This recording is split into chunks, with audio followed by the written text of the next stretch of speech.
You've been a consultant, operator, a VC. You have two profitable unicorns. It looks like you've done everything right. My strong belief is that not just the founder, but almost everybody associated with the company needs to have a larger than life persona. Building in-house talent. Right. That's right. Which is which is not easily seen in early stage. We go to, let's say, the second tier IMs. The necessity came from the fact that most of our business actually happens in tier 2 locations. The ask is, what can you give to the company? And most people come up with all kinds of stuff. My biggest miss that I've never got to work with you in Matrix, but I'm glad Matrix allowed me to know you.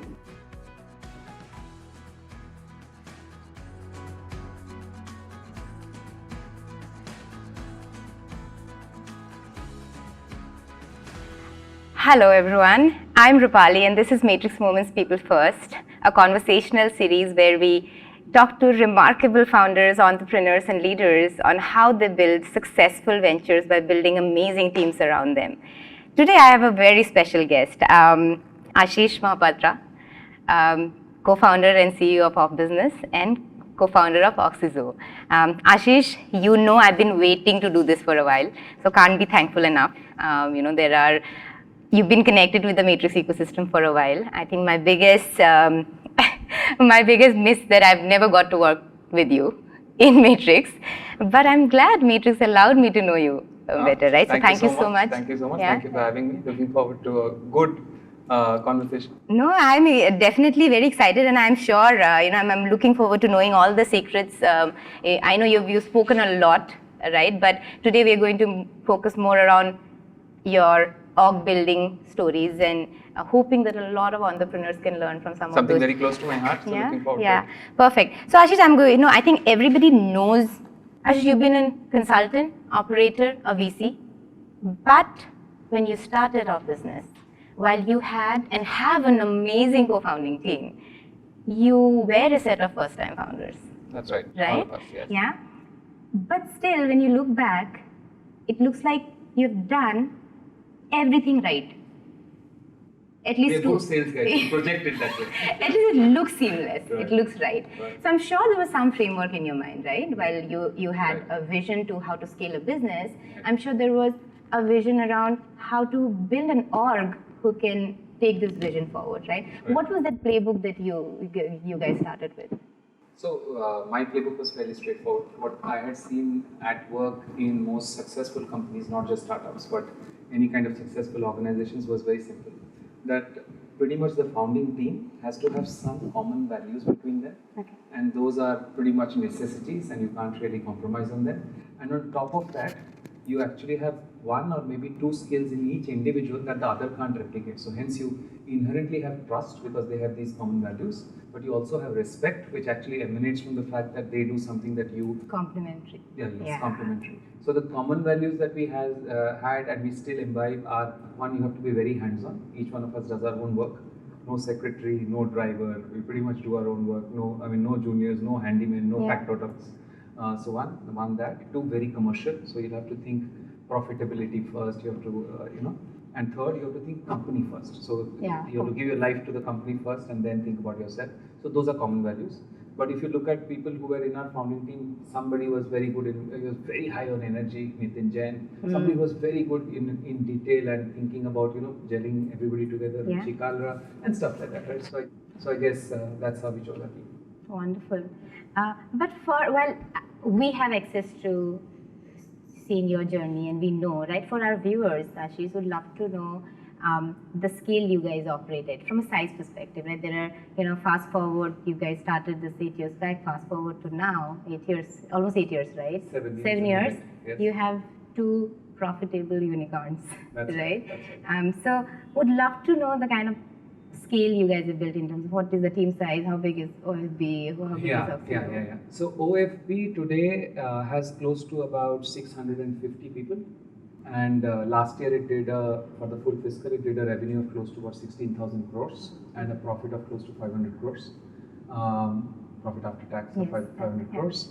If you look at Oxyzo has about 400 odd people, and last year built an AUM, which is assets in the management of close to 4,830 Yeah. crores, and profit after tax of close to 200 crores. So our team is about 1100-ish. We've kind of, we take in about, my sense is about 300 a year. New people. Okay. So on an average, about 25 people join. So I think we lose about 1 or 2 every month, and about 27, 28 is what we take it. Yeah, that's So and I think we've added 300 for the last 3 years. So 3 years back we were just 200 people. Wow. Right. So Yeah, that's us. but it's a very highly integrated both things. Very much, very much. So I think one of the things that we pride ourselves on, and we've learned that with time passing by, that smaller teams, especially when they are well knit, they actually deliver more value. Just the sheer count of having a lot more people doesn't really help. So if each one of us can give 20% more, and that too efficiently, it's probably a better outcome for the organization, both on cost as well as on efficiency, rather than just having more number of people. Yeah, and that takes me to the fact, because you said there needs to be an arbitrage that you can fill up, right, from a work perspective. You guys also adopted very consciously a method of building in-house talent. Right. That's right. Which is very which is not easily seen in early stage. Early stage generally is because it's you need hacky solutions, you need people who can come do Catch on the running, right. Yeah. Because build is, everybody knows, takes time, effort, a lot of time invested, right? So why, and I know now that you guys have this amazing engine running, which works beautifully for both the organization, right? So what was that playbook? Yeah. I think, to be very honest with you, there was always this penchant or the lucre of actually taking somebody who was senior, but they were expensive, and I wanted to make money. So we could have got them in earlier. Maybe they would have delivered more than what we all did, but I think it would just cost a lot. And first, we wanted to make money. Second is, I think as individuals who are very hands-on, it's very difficult to coexist with people who are very senior and are very learned. For example, I think I will gel very well with an unskilled labor or somebody who's just fresh out of college than somebody who is like 20 years from the industry, because he'll come and tell me his stories. I would rather tell my stories too. But so, how do you solve for functional depth? Functional depth, I think it's a myth. Okay. People pick it up with time. Yes. People pick it up with action. People pick it up with empowerment. So if you have a young guy who has all the energy, is ready to throw in all the energy with all the hunger, and deep down at end of the pool, he'll probably pick it up. That's the sense I had. I mean, to be honest with you, I think that's something that I picked up from previous organizations that I had worked with. So whether it is McKinsey, whether it is ITC, I had seen that at work. And for example, I was a maintenance engineer in my first job. I knew nothing about those machines that I was trying to maintain. But within a month, I kind of I figured it out. Yeah. So yeah. But Ashish, if you see, you guys have grown super fast, 0 to 1, 1 to 10, 10 to 100, and hopefully so. Am I allowed to say that there is an IPO around the corner? About a year down the line. Yes, fingers crossed. Yeah. Right. So the business has grown to a different scale of growth, right? But are there some behavioral non-negotiables that you still see? Because I'm sure when you build a core team, you looked at certain things, right? But I also know that when you go through a scale, not everybody will evangelize the vision the way your core team might have done, right? But how do you still ensure, right, some that of those core, the DNA stays? How do you ensure it now that, Yeah, that's the key to actually building an organization. You can have your set of values, they can be different from each other. Yeah. But how do you really stay core to it is the key. I think a couple of things that we have done right, and I'll tell you also what we've done wrong. I think 2 things that we've done right. One is we've kind of reiterated the same set of values by doing it ourselves. Okay. So, leading by example. Leading by example, and there is no going away from it. If you don't lead by example, if you have any other method, what will happen is you'll flow through the cracks. So I think, give me an example. So for example, if we say company first, like for example, if there is a meeting to be done and let's say your junior is not there because he's into something else or is not well or whatever, I think the senior always steps in to actually go into the meeting rather than asking a parallel guy or a junior guy to come in, right? So that's the culture in a company. If the junior can't do it, then the senior will do it. So it forces everybody to be hands-on, right? Yeah. And so that's one. I think second is when it comes to, for example, even itsy bitsy tiny things. For example, if somebody is traveling and there is a cost to be incurred on behalf of the company, the person will pay it without even thinking twice whether he will get reimbursed or not. He'll probably get reimbursed anyways, but he will always spend that money personally first. So those are the kind of things. I mean, these are small You've things. shown and others pick up. And we all practice that ourselves, so that kind of stays true. So tell me some of the mistakes you've made, because you make it look, you guys make it look so simple. We're good salesmen, right? Yeah, So, you make it sound very easy, very seamless. And, But I'm sure there were innumerable mistakes, right? So what would some of those be, especially around culture, people, hiring? Yes. Specifically around culture, I think we were very poor at integrating people who were senior and from the outside. And I think hence we have lost out in terms of learning in specific areas. Because I think because we are so young as a team, the median age in the company is probably between 25 to 26. Okay. What happens is that somebody who's very senior finds it very tough to gel. And once they've come in, and we've tried a few, once they've come in, we've not been able to really create that conducive environment. Certain functions have done it well, but more generalist functions like sales, marketing, operations, underwriting, and stuff like that have not really done it well, right? So hence we probably lost out on, and we've always made mistakes that have always happened elsewhere. So that's been the business outcome. So I would say that's number one. Number two on my list on the people front is that we were very late to create people management systems or performance management systems. It was so much like a family, so much like an extension of college that we kind of never really institutionalized. We never really institutionalized input. So everybody was measured by output. How much revenue you brought for the company, how much cost did you cut down and stuff like that. There were people putting in a lot of effort, but not much was coming out of it because of the circumstances that they were in. Those are the kind of people who kind of, because we did not put PMS systems and they didn't get benefited by it. They didn't get benefited by it. I think looking back, I would first correct the latter and then the former. Got it. Understood. But tell me, what are your non-negotiables when you hire someone?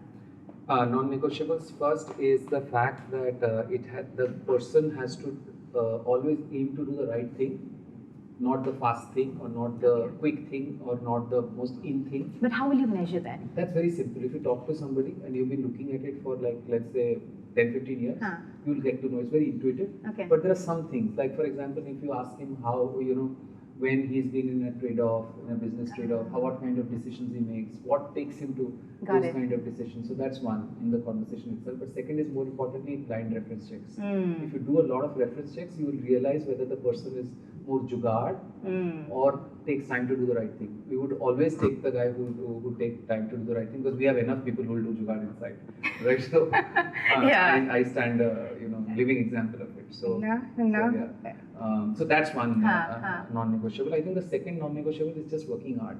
I think India as a country, if somebody is not ready to put in everything, I don't want to mention ours because it's taboo these days. So India as a country needs somebody to really go out of their comfort zone, whatever those hours are, and really stretch. That's non-negotiable. I think the third thing for us is a very important part of the business that we are in, which is a commercial mindset. The art of making money, the want to make money is something that we look for. I think people who are from business families have it to an extent. But we've seen that people who've had business exposure but not necessarily from business families are even better the ones than who are from business families. So those are pretty much the three things that we today look for. It has evolved with time. Today I think these are the three. I think earlier probably there were a set of different three. Ashish, I'm going to ask you to tell us more about the MT program that you run. Right. A Something lot, very close to my heart. Yeah, yes. a lot of founders have asked me, and our founders, that would love to know how Ashish and team does it, right? And it's like a in-house IP that you've created for you, right? So tell us more about. So it starts off with the belief, Rupali, that young people will be better off in the company than some of the older guys. I think that belief is crucial, because that belief brings you to investing in young talent, because fundamentally they won't deliver for the first couple of years. I think the third year onwards is when you really start seeing output from them. It will be really out of the park in the fifth year. So first of all, you have to have that belief. You don't need to really measure them for the first couple of years, at least when you're starting off the program. So one is that.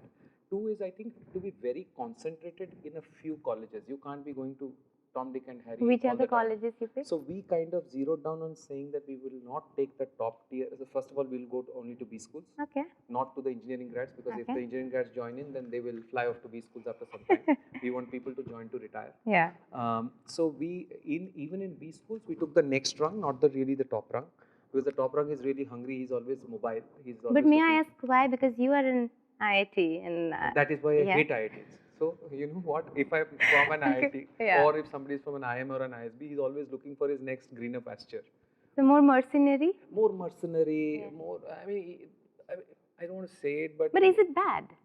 It's not bad, but it's bad. But not for what you're trying to solve. Exactly, You want people who will stay. Yeah. I believe that if people join to retire, if they can compound in a particular role within a certain company, they will actually clearly hit it out of the park after like 3-4 years. But nobody is ready to give in those 3-4 years. So we kind of zeroed down on saying that, hey, if we go to the tier 2 colleges, then probably the best ones from there are the ones who really put in a lot of effort.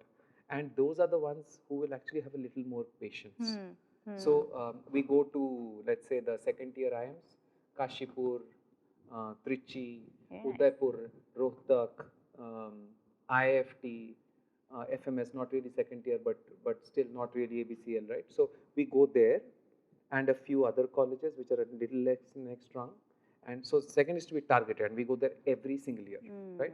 The third thing that we do there is that we do a lot of campus activation. Okay. For example, day after tomorrow, I'm the lead speaker in their campus induction program in IIM Kashipur. So you have to invest prior. The campus has to know you. So that they know what you guys do. Yes, and senior management does it. It's not like left to the, the most recent batch. The third thing that we do is that when these guys come in, that's when the proof of the pudding comes by. You actually give them something and should be quickly ready to change if it's not working for them. So you should always give them a second chance, because likely when you're throwing them at the deep end of the pool, you will get it wrong most likely the first time around. And you can't judge him by the fact that he actually failed in the first vocation that you gave him. So quickly change. If he's in sales, didn't do well, give him ops. Okay. If he's in ops, didn't do well, give him sales or finance. But somebody has to process manage this. Yes. So what we've been blessed with is a team that has been at it for the last 7 years. We're 7 years old. And somebody's been leading it from the HR team right for the entire 7 years. So that amount of solidarity is also very important. Needed. Because otherwise, campus handovers are very, very tricky. And how big is this batch usually? Last year it was 107. Wow. 107. We for the first year it was just 3 people. So from 3 we've now grown to. And a lot of your leadership is from your first, second batches, is what I know. Yes, that's right. Wonderful. In fact, I would say that if you take the senior management team, which is close to about 30 odd people, my sense is about 20 would be from freshmen or 0 to 1 batches. Because what happens is once you start taking these people from the campus as freshmen, within 6 to 9 months they would get their friends as well, who are probably working elsewhere and not really so happy. So it kind of builds that ecosystem which you can always dip into. And a lot of use cases now for others to refer to, right? That's so they have. But it has its pitfalls. The real big pitfall is that you have to be very patient in the first 2 years. It will not give you any output in the first 2 years. So what does it need you to do? In the first 2 years, the guys who are actually at the top have to go down and work on behalf of those guys, so that they can learn and also substitute for the work that you expect out of them. So I think that is a big deal. But the flywheel comes into place after a while, right? 3 years. I say but huge 3 to 4 ROI years. after that. Huge ROI after that. Yeah, understood. And I think the other thing, Rupali, that we've done right, also learned over a period of time, not doing it right in the beginning, but then we've kind of zeroed down saying that, hey, this is very important, is that you have whatever promises you make on campus, you have to keep them. Like, for example, if you go to campus and say that, hey, you know what, you'll be a P&L lead in a 3-year time frame. There have to be people from the same campus who've done that, who've been there and stuff like that. So I think living up to the promise is something which is very important. And frankly, it's not like we've always been successful at that. I think in our initial 2 or 3 batches, we were really successful.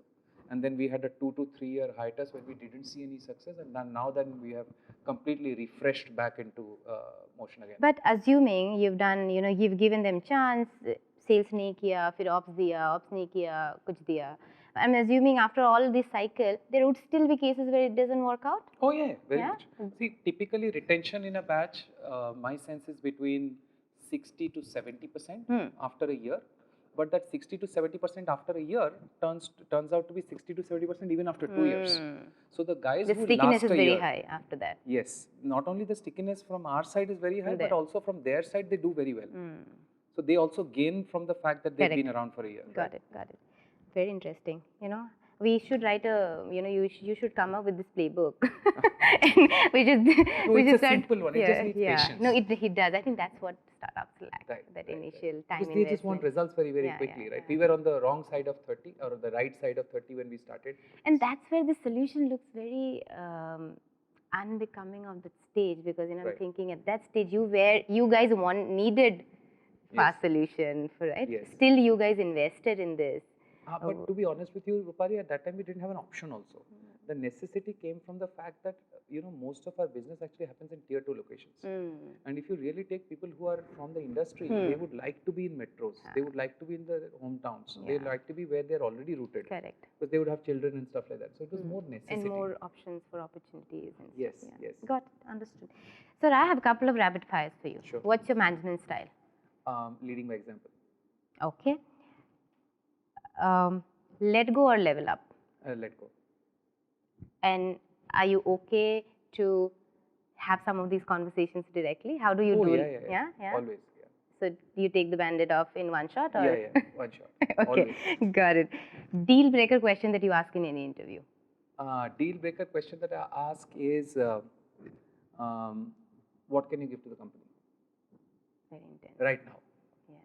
And most people come up with all kinds of stuff, right? It ranges from saying that I'll give all the money that I have in my pocket right now, knowing that we are commercial in Outlook, to And is that the right answer?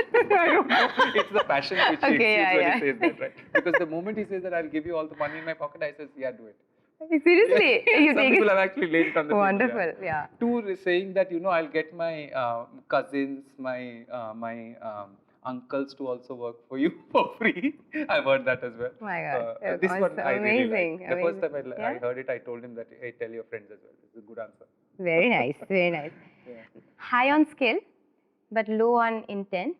High on skill, But low on intent. Low on intent. But low on skill, right? But very high on intent and energy. Which one you'll pick? None. None. Neither. Neither? Yeah. Okay. Because if you're making that trade-off, you're not a good recruiter. Yeah. You have to find out at least somebody who's average on both. Because anything, so that you can work on one. So then you can work on one. Yeah. Got it. If one is so dinged on one, you just can't get him up anyway. Yes. So I have one question that you and I have discussed for a while. Sure.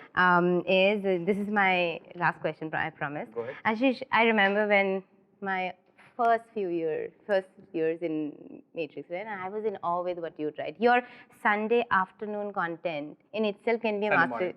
You did write it in, maybe I read it around afternoon time. Yeah. But it's like religiously you write Right. to the T every Sunday. Yes. It can be a masterclass in itself.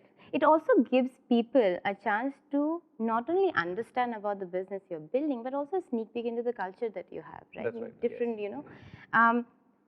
And you have also guided me many times when I said, how do you do it? And I want to write, and I'm skeptical. And I remember you telling me, "Sochte nahi hai." Koi nahi sochta, but we just put it down there. Yeah. But now, because you are also a founder, you're like the face of business, right? Do you believe a company benefits when a founder has a larger than life personality, or is vocal about his or her perspective on social media? Because it can backfire also too many a time. Yeah, it can backfire. But my strong belief is that not just the founder, but almost everybody associated with the company needs to have a larger than life persona. Because frankly, at the early stage of the company's image is a summation of everybody who's literally online. And whatever little you can do, assuming that you do it well, can only add to the image of the company. Because I'll give you some examples, right? I think true to us, also true to everyone else, if a company posts an article, okay, and if you compare that with a founder who posts the same article, I think the viewers are almost 10 to 20x. Yes, totally. Right? Yeah. So you have more readership that Yeah. way. Also, more importantly, what happens is people connect more with individuals, and hence whatever the individual writes, they kind of at the back end connect to the company as well. Yeah. And that's marketing for free, right? So, very organic. so if the company does it, I think the social media sites will also chase them more for money. But if the individual does it, they will think that he's doing it for free. And I think also it helps you attract the right kind of people. Yes. For different reasons. Maybe if somebody has a BD. That's why we started as well. I mean, it was free. It was a free recruitment tool. Yeah. Because I remember we thinking about it in the initial days as to whether we should use a recruiter, either in-house or outside. And then we realized, hey, that costs. So why don't we just start writing? And in every article, we end up with saying that, hey, this is how it happens at OfBusiness. Yeah. And people will just send their resumes. And it actually happened that way, right? So it was a free recruitment I do tell to all our new founders, right, that they should. Because I do believe, Ashish, that you can't outsource that. Somebody, a recruiter or anybody else can do it for you to some extent. But I think nobody else can represent your firm better than you.